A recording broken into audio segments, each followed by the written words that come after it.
Hi folks, welcome. 3rd of June 2020, I'm here. I'm actually just doing a little bit of Hakeme. What is Hakeme? Hakeme is basically applying a white slip directly on top of the leather hard finished wear. Show you an example. This is one that I did some time ago, but I'll just give you an idea of what I'm talking about. So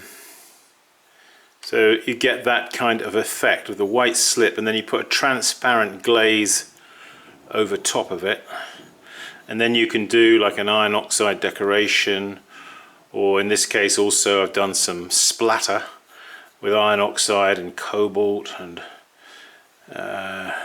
rutile, etc. It's a rather nice. I've always liked Hakeme. I'm not always very good at doing it. That is something to work on and practice. I basically don't do enough of it to really get proficient at doing it, but this was actually quite a nice example of one that I kept because I liked it. Sometimes it's good to keep some of your work, not always sell everything. Okay, so with that in mind, using this white slip, which is basically, in this case, is porcelain clay, about 85% and about 15% feldspar. I'm just trying to get my hand in again at doing this. You have to do it in a little bit of a loose way. I'm just sort of feeling my way back into it. Some of these I may not fire, but I just got a little assortment of sort of bowls and tea bowls. As far as brushes is concerned, you can use these cheapo type brushes. What I do is, though, in order to get these kind of gaps in the brush, I cut into it with a pair of scissors to cut out bits of the bristles. You see, that's one way of doing it. This is another kind of brush that I use, which is a homemade brush, really. I just came up with this idea, and that was to use two brushes together. So I have like this is like from a corn broom, I think I had. And then on the underside here, I've got a brush which you can see is got finer bristles. Here, this part of the brush, the lower part of the brush. So these sort of work in conjunction. I'll show you how I use it.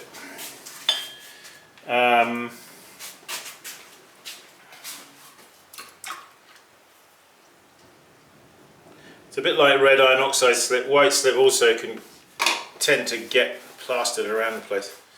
So here I've got a bowl which is in its leather hard stage. Let's see if I can do it in front of the camera. Put that there. Yeah, now sometimes, depending on the dryness of the bowl, just give it a light spritz with the water there.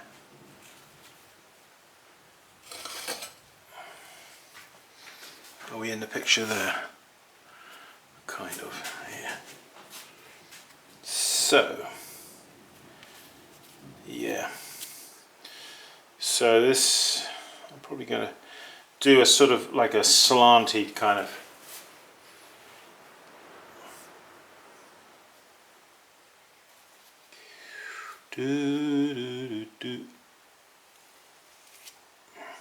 So you first apply the finer bristles underneath, and you pull it, and then you tip your hand and let the coarser bristles, see, it has a bit of texture to it, if you see what I mean.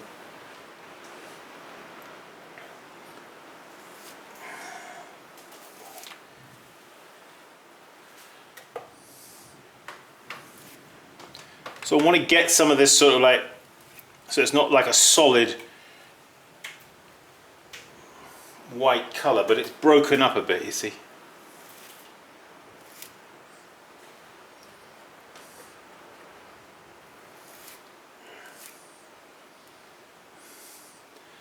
Get a feeling of movement. Movimento.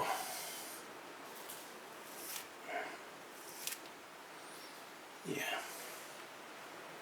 So the viscosity of the slip is kind of important. Obviously, if you have it too wet, you're not going to get the definition from the coarser bristles trailing through.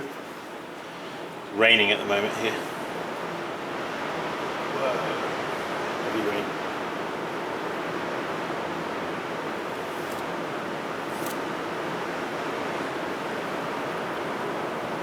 I quite like it when it has a little bit of contour to it, if you know what I mean.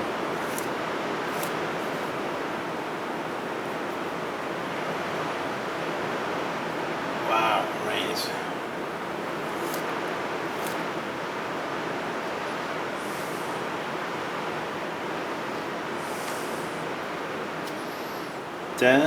Now, having done that, I think about now the inside.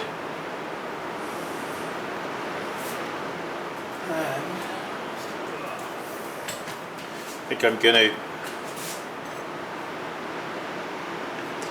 to use this brush to do a swirl, if I can. Of course I can. Should go for it now.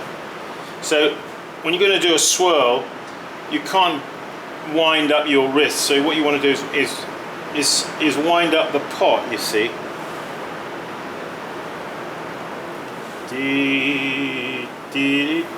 And then you unwind it, you see.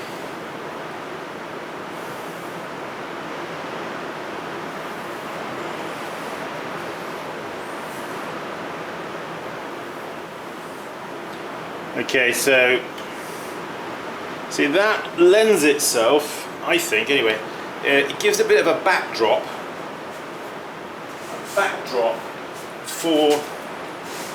for a decoration, you see. The focus is not really on the backdrop, which is what we're doing right now. The focus will be on the actual decoration.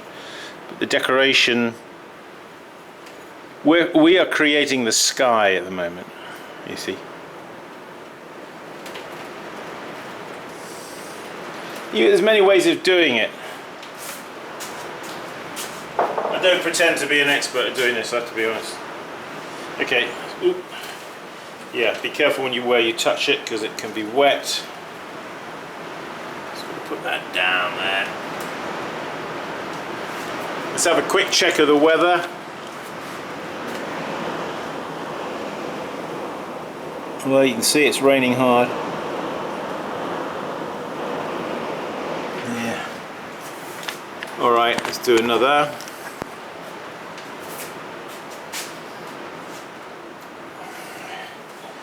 Yeah, got these guys. They're sort of like tall tea bowls. Let's give it a spritz. The reason you do that is because this clay is drying, and you want to keep the flow going across the surface of the pot.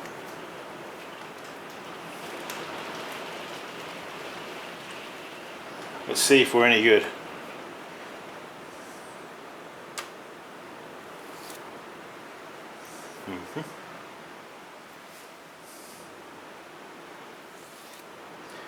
You just got to launch out, you see, be bold.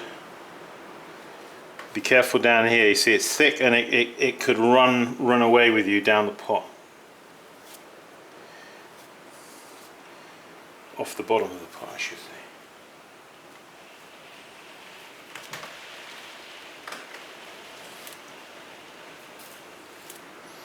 Yeah, sometimes you need to go back over it a second time. Sometimes you don't.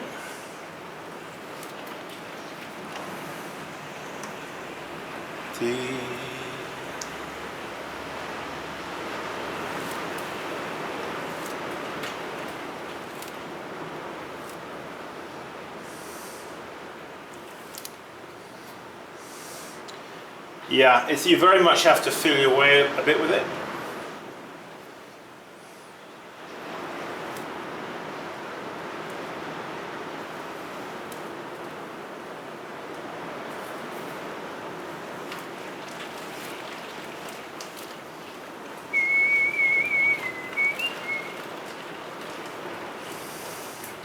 Remember, when doing this kind of thing, there's not one way of doing it that it's right and every other way is wrong. You just got to do the way that fits for you, you know.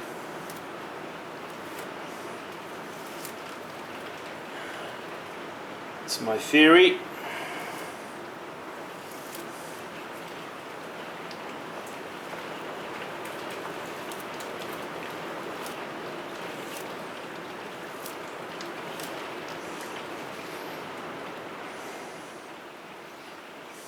So you do it and then you look at it and you think,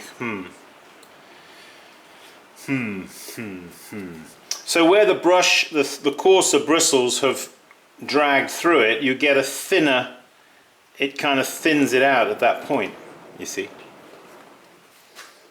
And that can give a desirable effect. Another one here. La la la la la.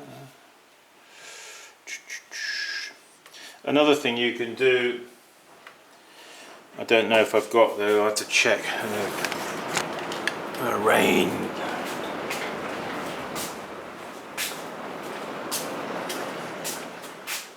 Sometimes I've got some bits of sponges here sometimes that you can cut a piece of sponge to, we'll see if we can do that. Flying by the seat of my pants here, hang on, let's get this back on here.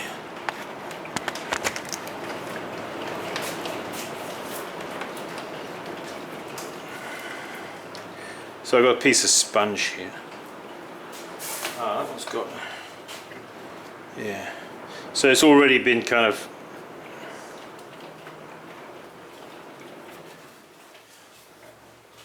alright, so we just dip that in the water. And now dip it in here.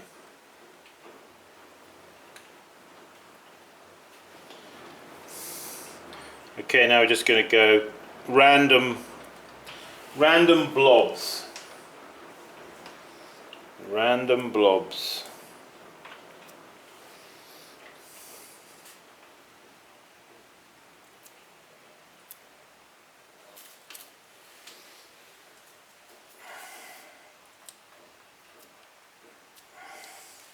Just be aware that it doesn't start running here. Yeah, I dipped it in the water there. I don't know if that was a good idea.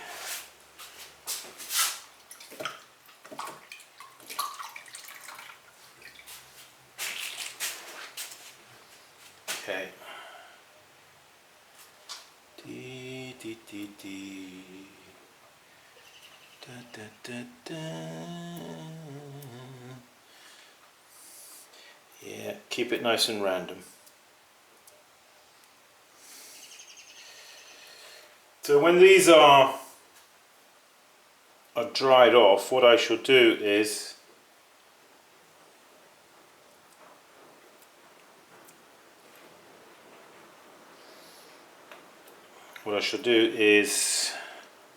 put a transparent glaze, at least it's relatively transparent, that my friend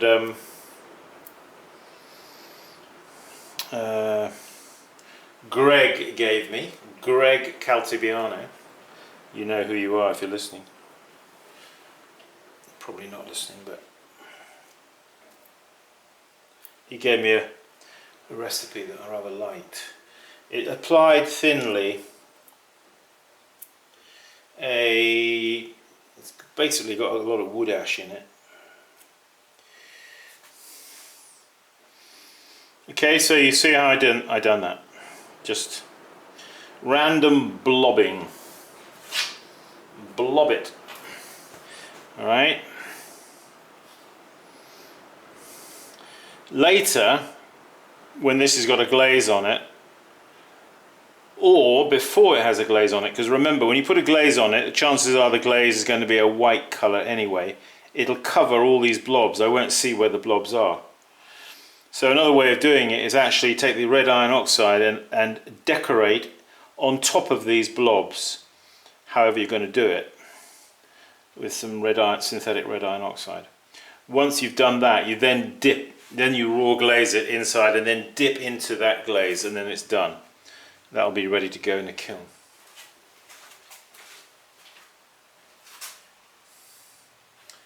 So, actually something I fancy doing is making some square pots, square dishes. In other words, I throw a round flat form dish, and then when it's leather hard, I cut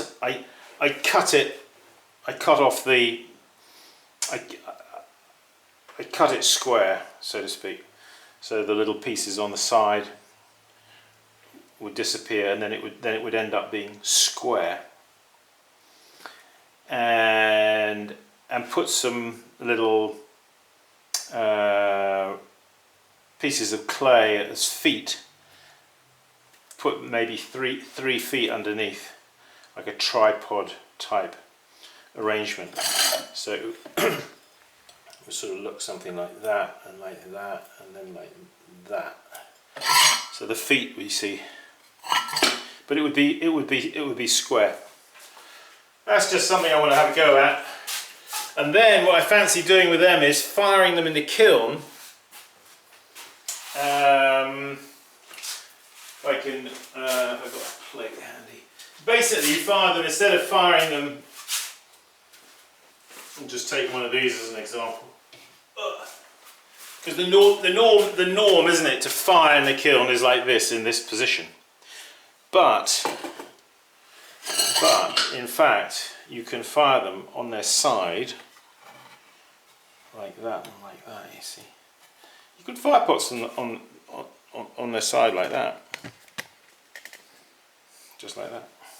Yeah, you have to sort of prop them, but you can fire like that on the side. It's probably a good idea just to put a small pad of clay. Now you can't, obviously, if they're glazed on the outside, you can't put that down on the kiln shelf. This only applies to this kind of ware, which is only glazed on the inside, not on the outside. And then you can get away with doing things that you wouldn't ordinarily be able to do. A couple of other ones here I did earlier, just to show you.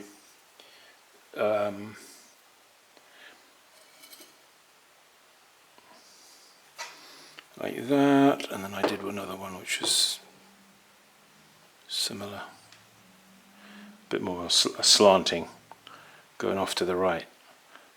It's got more movement, you see, if it's bending over, but it's a bit like grass. It's like it's moving, like grass being blown in a storm, like we just had. This is one I did earlier, which I don't like. It didn't come out very well. That was the first one I did, I think. I don't like the way that came out. So I don't know what I'm going to do with that. Scrape it off. I don't know. I may have to scrape it all off and start again. Either that or throw the whole thing away and start again. Make another one. Alright. So there you go. Just a few things there just to give you some ideas with working with white slip, otherwise known as Hakeme. Give it a go. You see how simple it is. You can have a lot of fun. Now you can do this sort of treatment not just with a white slip, but you could colour slips, you see, different colours, and do this same technique. You could just take, in fact, the same clay body that the pot is made out of, but take the slip, turn it into a slip, make it like the same consistency as this, apply that, and then you can pull things through the slip to give yourself different texture on the outside of a pot. Not on the inside, you'd be doing it really on the outside of the pot. But you'll see that this, not only has it got colour, in this case just white, but it's got texture as well, because I've combed it, you see, through with these bristles. Has kind of combed it. So have a go doing that. I'm going to be running workshops here as usual. In fact, workshops are on my schedule on my website. Basically, not much going on in June at the moment.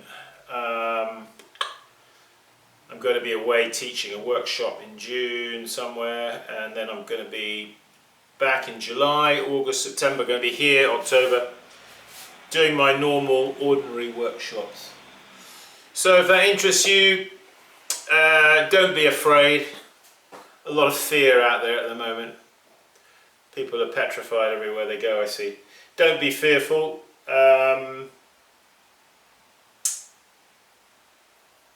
Come anyway. And if you want to, you can wear a mask if you really want to. But you know, in the summer I have the door wide open here. We have fans blowing. I don't really think it's really necessary to wear a mask, quite honestly. But if you feel more comfortable, then do that. But come anyway. And apart from that, workshops here ongoing. Zoom clay, if you'd rather just stay at home. That's actually been quite successful. I have my laptop here, we have the webcam where you are up there. I put the webcam up there, stick it on the tripod, and it's basically just like I am talking to you now, except I'm just talking to you and you are on your wheel. Alright, and it's actually quite instructive. I think people have got a lot out of it, those who have done it.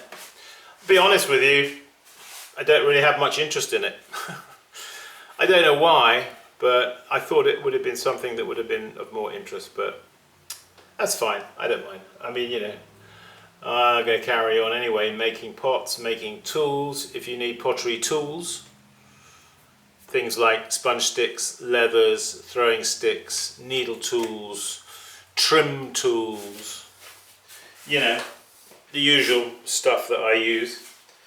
Go to my website, you can get that there, I'll send it to you. What else? Can't think of anything else right now. But anyway, thanks for joining us. I hope you enjoyed this. Give it a try. And I will see you soon. Hasta la vista.